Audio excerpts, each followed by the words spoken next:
요한복음 3장 16절로 21절 말씀. 하나님이 세상을 이처럼 사랑하사 독생자를 주셨으니 이는 그를 믿는 자마다 멸망하지 않고 영생을 얻게 하려 하심이라. 하나님이 그 아들을 세상에 보내신 것은 세상을 심판하려 하심이 아니요 그로 말미암아 세상이 구원을 받게 하려 하심이라.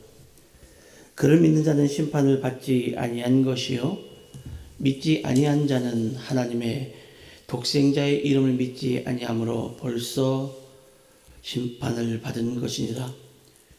그 정죄는 이것이니 곧 빛이 세상에 왔으되 사람들이 자기를 행위가 악함으로 빛보다 어둠을 더 사랑한 것이니라.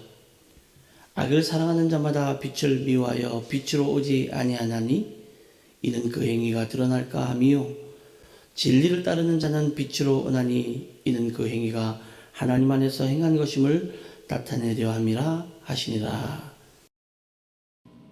이는 살아계신 하나님의 말씀입니다. 예수님 당시 성경에 박식하고 또 메시아의 강림을 손꼽아 기다리는 많은 사람들 가운데에 그 중에서도 신실한 니고데모는 예수님의 소문을 듣고 하나님의 나라에 대한 궁금증을 좀 해결하기 위해서 밤에 예수님을 찾아옵니다. 예수님은 하나님 나라에 대해 교훈을 하시면서 때마침 불어오는 바람에 빗대어 정녕 하나님의 나라에 들어가기 합당한 자는 중생케 하시는 성령님의 신비로운 은혜를 체험하는 자가 하나님 나라에 들어가기에 합당한 자다, 이렇게 가르치셨습니다. 이 밤이 점점 깊어가면서 이 점점 구원의 진리는 이렇게 고조되어 가고 있었고, 예수님은 본격적으로 니고데모를 향해서 진리 가운데에서도 가장 핵심적인 진리, 구원의 복음의 진리를 가르치시기 시작하셨습니다. 그게 3장 16절 오늘 말씀입니다. 하나님께서 세상을 이처럼 사랑하셔서 외아들을 주셨으니 이는 그를 믿는 사람마다 멸망하지 않고 영생을 얻게 하려는 것입니다. 이 한 구절은 성경 전체에 흐르는 구원의 진리를 한마디로 압축한 아주 작은 복음이다, 이렇게 할 수가 있죠. 여기는 하나님의 일방적인 사랑, 그리고 독생자 예수 그리스도의 희생적인 사랑, 그리고 이로 말미암아 영원히 죽을 수밖에 없는 세상의 모든 죄인이 누리게 된 무한한 구원과 영생의 축복이 배어 있는 말씀이에요. 그런데 오늘 본문은 이해할 수 없는 진리를 가지고 예수님을 찾아와서 그 말씀을, 그 진리를 좀 이해하고 싶은데, 그런 진리, 이해할 수 없는 진리를 가지고 예수님을 찾아온 니고데모에게 예수님께서는 더 이해할 수 없는 대답을 하신 거예요. 니고데모는 그가 가진 지식을 가지고는 이런 말씀들이 이해할 수 없었어요. 그래서 그가 이해하고 싶었던 것은 예수님이 행하시는 표적이었고, 니고데모는 예수님이 행했던 표적이 궁금하고 그로 인해서 하나님의 나라가 궁금했던 것 같습니다. 그렇게 찾아온 니고데모에게 예수님이 하시는 말씀은 기적과 표적에 대한 이야기를 하시는 것이 아니라 거듭나야 된다. 거듭나야 된다. 도무지 알아들을 수 없는 이야기만 계속 하십니다. 예수님이 하시는 이 말씀은 니고데모가 가진 지식 그리고 경험으로는 도무지 이해가 안 되는 이야기죠. 거듭나야 된다. 다시 태어나야 된다. 내가 어른인데 어떻게, 이런 의문을 자꾸만 만들게 하는 말씀이었어요. 더 나아가서 예수님께서는 더더욱 이해하기 어려운 말씀을 니고데모에게 하시는데, 하나님께서 세상을 엄청나게 사랑하셔서 모든 사람을 구원하기를 원하시고 또 그들의 구원을 얻기를 원하신다는 거예요. 하나님이 나를 선택하셨다. 하나님이 우리 백성을 선택하셨다라고 하는 선민의식을 가지고 살아온 니고데모로서는 도저히 이해가 되지 않습니다. 메시아가 이 땅에 오시면 모든 적을 멸하시고 이스라엘을 해방할 것이라고 하는 기대를 하며 살아왔던 니고데모는 이 말씀이 믿지도 못하겠고 받아들이지도 못하겠는 거예요. 그런데 니고데모나 우리나 이해가 되든 내 경험과 다르든 이게 과학적이지 않든 지식에 맞지 않든 하나님의 말씀은 진리라는 사실입니다. 이해하지 못한다고 진리가 변하는 것이 아닙니다. 모든 것이 내게 맞아야만 받아들일 수 있는 것은 어쩌면 진리가 아닐 수 있습니다. 니고데모가 예수님의 이 말씀을 이해하지 못했지만 니고데모가 예수님의 말씀을 받아들이기 시작했을 때 그에게 변화가 시작이 됩니다. 진리는 이해하는 것이 아니라 받아들이는 거예요. 다시 요한복음 3장 16절 말씀을 우리가 가지고 있는 성경으로 보겠습니다. 하나님이 세상을 이처럼 사랑하사 독생자를 주셨으니 이는 그를 믿는 자마다 멸망하지 않고 영생을 얻게 하려 하심이라. 이 말씀이 우리가 말하는 이성과 우리가 말하는 지식과 과학으로 설명이 되어 우리가 이해가 됩니까? 그저 그냥 하나님께서 우리를 사랑하신 것이고 우리를 사랑하시는 그 주체를 믿으면 구원하겠다는 거예요. 너희가 이해해라. 너희가 그것이 상식의 안에서 그것이 이해가 되어야 되고 너희가 가지고 있는 것으로 이해가 되는 것이 아니라 너희가 그것을 그냥 받아들이면 믿으면 구원하시겠다라는 거예요. 사람을 사랑하신 하나님께서 직접 육신을 입으시고 오신 것을 어떻게 이해할 수 있습니까? 이미 사람은 죄 때문에 본디 하나님의 형상으로 창조되었던 모든 것들, 모든 선한 것들을 잃어버린 지 오래이기 때문에 하나님의 형상을 기억하고 하나님의 형상을 따라간다는 것 자체가 불가능한 일인데 그런 우리를 사랑하셔서 우리에게 오셔서 우리를 구원하시겠다는 거예요. 도무지 이해가 안 됩니다. 자꾸만 악의 길로 가려고 하고 그냥 놔두면 멸망의 길로 가는 것이 너무도 당연한데 그렇게 멸망의 길로 가는 그들인 우리를 하나님께서 사랑하셔서 붙잡고 구원해 주시겠다라고 하는 거예요. 이런 건 이해로 되는 게 아니에요. 그런 것들은 그냥 받아들이는 거예요. 그냥 믿어야 되는 거예요. 오늘 본문은 믿는 자와 믿지 않는 자를 딱 대조시켜주고 있습니다. 믿는 자들의 특징은 이렇습니다. 하나님의 아들을 믿습니다. 그렇게 함으로 영생을 얻고요. 심판을 받지 않습니다. 이런 이들은 빛을 사랑하고 빛 가운데 살아갑니다. 그렇게 살아가는 것이 진리 안에 머물러 있으며 그 안에 살아간다는 거예요. 이게 믿는 자들의 특징이에요. 그런데 믿지 않는 자들의 특징은 하나님의 아들을 믿지 않습니다. 그러므로 멸망합니다. 멸망을 받았다는 것은 이미 심판을 받았다는 것이고 그들은 어둠을 사랑하고 빛을 미워하고 악한 일을 행하는 자들을 말하는 거예요. 여러분 우리가 오해하는 말이 있어요. 교회에서 자꾸 악하다, 죄인이다라고 그러니까 내가 가서 무슨 큰 죄라도 진 줄 알고 큰 범죄라도 진 줄 알고 오해합니다. 우리가 생각하는 죄는, 우리가 생각하는 악은 사람을 죽이고 남의 것을 훔치고 남에게 거짓말하는 것들로만 생각하는 도덕적인 죄를 자꾸만 생각해요. 여러분 일주일 동안 그런 죄 지셨습니까? 근데 왜 교회 와서 하나님 나는 죄인입니다. 용서해달라고 회개하십니까? 그런 죄도 안 지었는데. 우리가 죄인이라고 말하는 이유는 하나님의 말씀과 하나님의 뜻대로 한 주간 살고 싶었는데 그렇게 살지 못한 것에 대한 죄에 대한 회개잖아요. 그래서 죄인이라고 말하는 건데. 이와 같은 말씀은 이해가 아니에요. 이해가 아니라 이해를 넘어서 그 말씀을 그대로 받아들이는 것 외에는 하나님이 원하시는 것을 충족시킬 만한 것은 없어요. 그 어떤 조건도 없단 말입니다. 여러분이 본문을 한 절 한 절 그리고 단어 하나하나를 굳이 분석하고 이것을 이해하지 않아도 됩니다. 분명하게 구원의 방법을 가르치시는 이 말씀을 받아들인다면 아무런 문제가 없어요. 예수님께서 십자가에 달리신 일과 영광스럽게 승천하시는 일은 하나님의 사랑에 근거하고 있다는 것을 확인하는 거예요.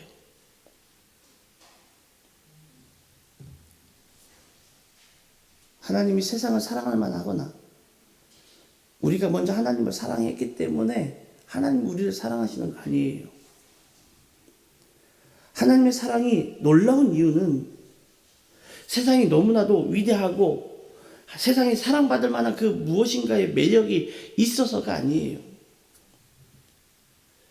도무지 이해가 되지는 않지만 하나님이 이 땅을 사랑하시는 이유가 도무지 이해가 되지 않지만 이 땅을 사랑하시는 가장 큰 이유는 너무도 이 땅이 악하기 때문에 그렇습니다.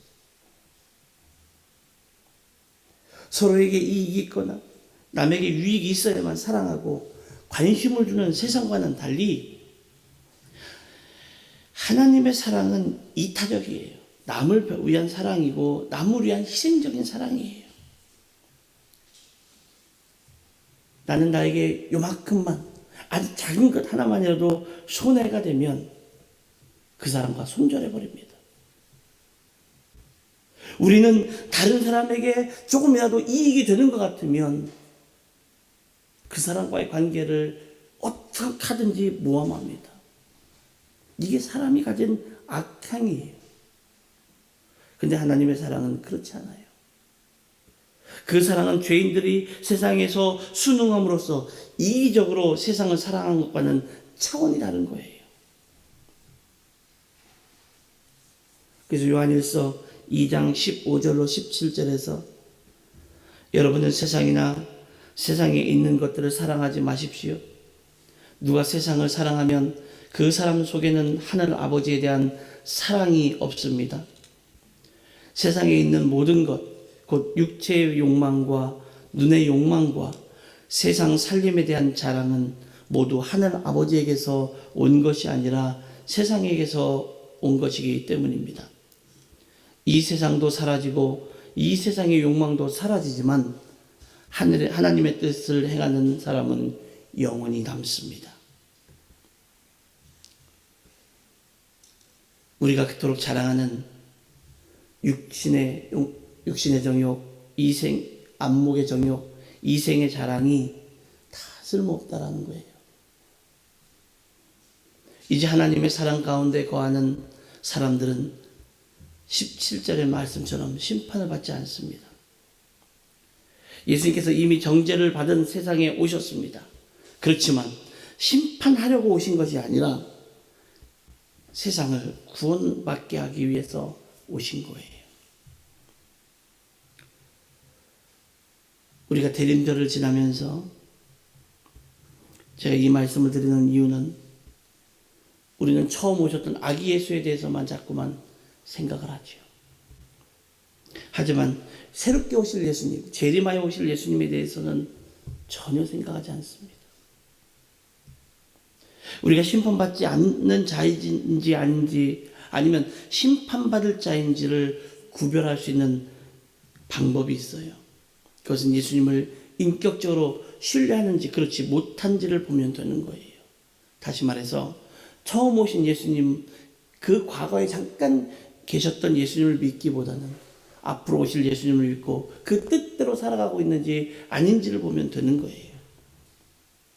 그러므로 예수님을 믿고 신뢰하여 구원받는 것은 인간의 이해로 이루어지는 것이 아니라 하나님이 베풀어 주신 그 사랑이신 예수님을 받아들이느냐 그렇지 않느냐에 달려 있는 거예요. 우리는 예수님을 믿는 믿음으로써 구원을 얻는 겁니다. 믿는다는 것은 예수님이 나의 구원자가 되신다는 것을 인정하는 거예요. 그리고 겸허하게 받아들이는 거예요. 사실 이 사실을 자신의 믿음으로 진실되게 고백하는 그 사람을 말하는 겁니다. 이 고백을 하는 사람은 진리대로 행동하는 사람이지요. 이 사람을 가리켜 구원의 은총을 입은 자이며 참 진리 대신 그리스도의 가르침대로 행동하는 사람, 크리스천 또는 기독교인이다, 성도다 이렇게 부르는 겁니다. 크리스천, 기독교인, 성도는 하나님의 영광을 드러내는 사람, 그것도 하나님의 영광을 높이 드러내는 사람이에요. 그러므로 크리스천들은 믿음과 구원받은 증거로 거룩하고 선한 믿음의 행위를 겉으로 드러냅니다. 이 행위는 구원을 얻기 위한 행위가 아니라, 이 행위는요 구원을 받기 위한 행위가 아니라 구원을 베풀어 주신 주님의 은총에 감사하는 믿음의 행위예요. 우리가 날마다 구원받기 위해서 애쓰는 게 아니에요. 그 구원받은 것에 대해서 감사하는 생활을 살아가며 하는 게 믿음의 행위예요. 복음의 진리에 접한 이들은 빛 가운데 있으므로 그 안에서 믿음의 행위를 통해서 하나님의 영광을 드러내고 싶어하는 속성을 하나님의 사람들은 모두가 다 가지고 있어요. 좋은 것을 알고 있으면 자랑하고 싶은 것과 같은 거예요. 좋은 사람을 만나고 있으면 자랑하고 싶은 거예요. 아는 목사님이 유명 연예인의 사인을 받았대요. 제가 또 되게 좋아하는 연예인인데 그 연예인의 사인을 받았는데 거기에 그 목사님의 이름을 쓰고 힘내세요 라고 썼어요.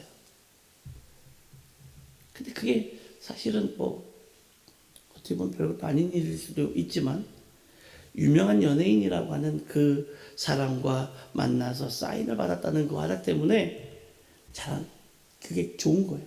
그게 자랑을 했어요. 그리고 저에게도 그렇게 말합니다. 목사님도 하나 받아드릴까요? 제가 가서 직접 받아야지 누가 받아주는 게 무슨 의미가 있나요? 이런 것과 똑같은 거예요. 내가 좋은 것은 자랑하고 싶은 거예요. 기쁜 것, 남들에게 알리고 싶은 것은 자꾸만 자랑해야 돼요. 근데 여러분, 우리가 살면서 보면 알리고 싶지 않은 것들이 있어요. 그런 것들을 자랑하지 않습니다. 여러분이 가서 예수님을 증거하고 예수님을 말하고 있고 여러분의 삶 속에서 예수님의 모습이 나타나고 있다는 것은 여러분이 그 예수님을 기뻐하고 즐거워하고 예수님이 좋다라는 얘기예요. 그런데 그렇지 않다라고 한다면 예수님에 대해서 자신이 없거나 부끄러운 거예요. 이와 같은 행위를 뭐라고 그러냐면요, 야고보서는 영혼이 없는 몸이 죽은 것과 같이 행함이 없는 믿음은 죽은 것이다 이렇게 말했습니다. 삶으로 의식적이지 않고 자연스러운 언행을 통해서 나타나게 되는 거예요. 행함이 없는 믿음 그 자체가 죽은 것이고 그 믿음은 거짓 믿음이고 악한 영도 흉내낼 줄 아는 가짜 믿음이에요.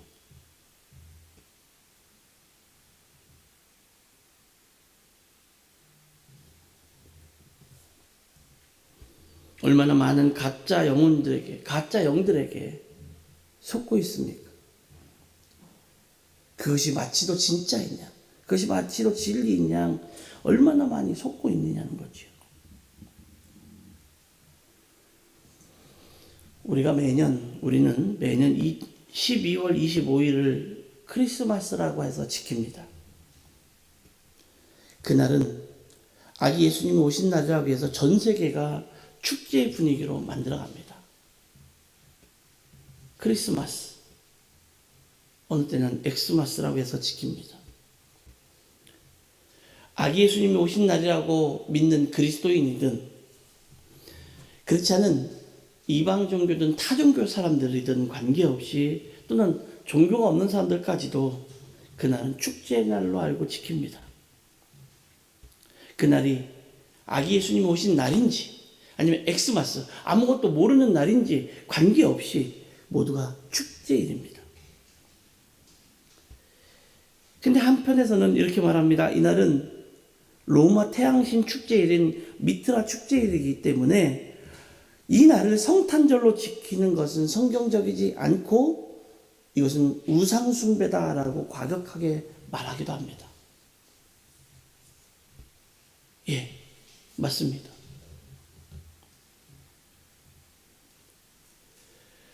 (12월 25일) 크리스마스라는 그 날이 예수님이 오신 날을 축제하는 그 날이 맞고, 또 태양신의 축제일인 미트라 축제일이 25일인 것도 맞습니다.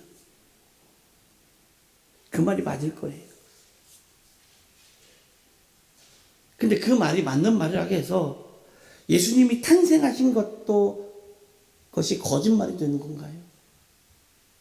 12월 25일이 미트라 태양신의 축제일이기 때문에 그날을 우리가 거짓말로 만들어 놓은 날이라서 예수님이 오신 것은 거짓말이라는 말로 성립이 됐느냐고요.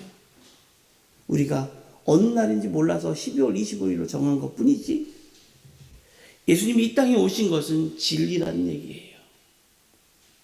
예수님이 12월 25일 이 땅에 탄생한 날이라고 이해되는 게 아니라 그분의 탄생이 있었다라는 것이 믿어지는 거예요.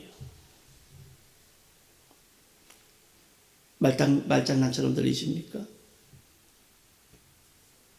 몇 월 며칠은 누구의 생일입니다. 이 말과 몇 월 며칠이 누구의 생일인지 정확하게 모르지만 옛날 어른들은 뭐 정확하게 기록을 안 했으니까 모르지만 내가 이 땅에 태어난 것이 맞습니까? 성탄절은 하나님 아버지께서 우리를 사랑하시는 것에 대한 고뇌의 흔적이 있는 날이에요. 그러므로 성탄절을 마냥 축제로 즐길 수는 없습니다. 그분이 우리에게 오시기 위해서 손으로 직접 빚으신, 그래서 창조하신 인간의 몸을 입고 이 땅에 오셨고, 또 오신 후에는 어마어마한 고통을 받으실 것과 인간의 죄로 인해서 죽으실 것을, 그래서 핏값으로 우리 인간들을 구원하실 것을 알고 계셨는데, 그런데 우리는 구원의 은혜를 가벼이 여길 수가 없는 거예요. 크리스마스가 12월 25일이다 아니다를 갖고 따지는 게 아니라 그분이 오셨다 안 오셨다를 가지고 이야기해야죠. 하나님께서는 죄 지은 우리를 심판하시기 위해서가 아닙니다.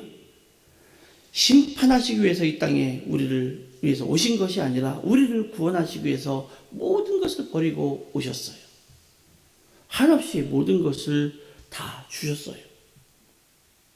너무나 보기에 무력하게, 많은 사람들이 보기에 대단할 것처럼 여겼던 그 예수님, 구원자, 메시아, 그리스도는 너무도 무력하게 두 손을 들고 두 손을 벌리고 돌아가셨어요. 기회를 엿보던 자들, 무엇인가 위대한 기적이 일어날 거라고 바랬던 자들, 그들에게 예수님은 아무것도 하지 않으셨어요. 그냥 십자가에서 손 벌리고 돌아가셨어요. 우리를 너무도 사랑하셔서, 우리를 너무도 사랑하셔서 우리랑 싸워서 이기고 싶으셨던 게 아니라 그냥 아무 힘도 없는 너희들에게 져주신 거예요.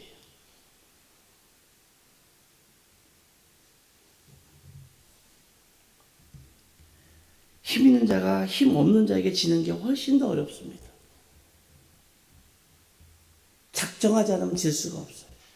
하나님은 우리를 사랑하셔서 얼마든지 하나님의 힘으로 해결하실 수 있음에도 하나님의 힘이 아닌 그냥 우리에게 져주셨어요. 하나님의 일을 하려고 하기보다는 받아들일 때, 하나님의 일을 이해하려고 하기보다는 받아들일 때, 하나님 우리 교회가 왜 이렇게 됐습니까? 이해하려고 하기보다는 아, 이렇게 됐군요라고 받아들일 때, 하나님 내 삶이 왜 이렇게 힘듭니까? 라고 이해하려고 하는 것보다는 그 내 삶이 이렇습니다, 이렇게 어렵습니다라고 받아들일 때, 그때부터 신앙은 풀리는 거예요. 하나님 아버지의 마음으로 세상을 보기 시작할 때부터 하나님께서 이 세상을 향하여 베푸신 구원, 그리고 그 구원의 은혜에 거할 자에 대한 하나님의 분명한 목적이 드러나기 시작하는 거예요.